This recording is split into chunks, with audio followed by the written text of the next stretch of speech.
the only people who take more vacations than Donald Trump and J.D. Vance are House Republicans. Another break, another break, another break, and now they're saying another break. Get back to work. It is day 8 of the government shutdown, but it is day 19 of the House being on vacation. How is it possible that the party in charge of the government is sitting at home while the government is shut down? Well, let's take a look. So this is the House schedule. These yellow blocks are work days. It's already a pretty nice schedule.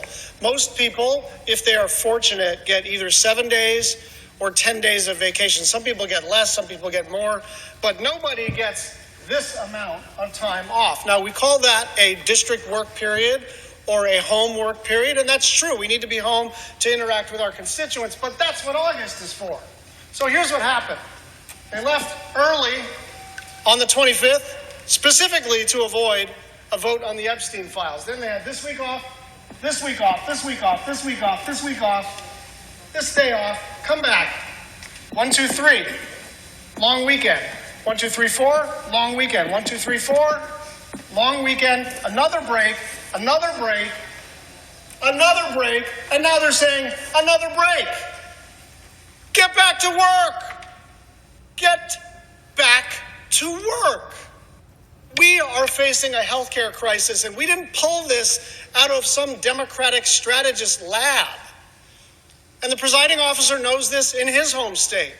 Prices are about to spike disproportionately among people who voted for Donald Trump, disproportionately in rural communities, disproportionately among farmers.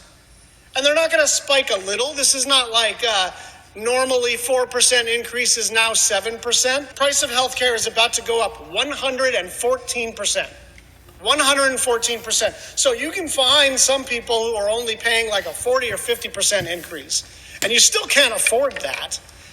Most people can't afford a 40 or 50% increase in the cost of almost anything. But healthcare is a big chunk of the cost of living. And so here we are, as Democrats, saying, help us help you, Republicans. You created this mess that is causing your signature legislative achievement to be a drag on your electoral chances. And if we were a little bit more cynical, we would just let you stew in it. But we want those 24 million people to have relief.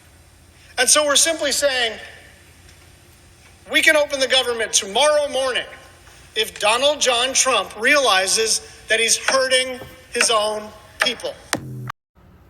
Day 19 since they've been in session, after having the month of August off. And I know they say that they work in the month of August, but they don't. You get the whole month of August off and then get a 19-day break after that? No. But the people who are getting paid off of your tax dollars do. Tom, the government's shut down. The Republicans can come back and take care of business. They can. They can start by swearing in a duly elected Democratic representative that won her election 2 weeks ago, that they are desperately avoiding getting sworn in because she would be the 218th vote signature to force a vote on the release of the Epstein files. And Republicans don't want that, because then Republicans are going to be forced with some tough decisions. Do we continue to back a pedophile in Donald Trump, or do we finally jettison him from our party? Get back to work, Republicans.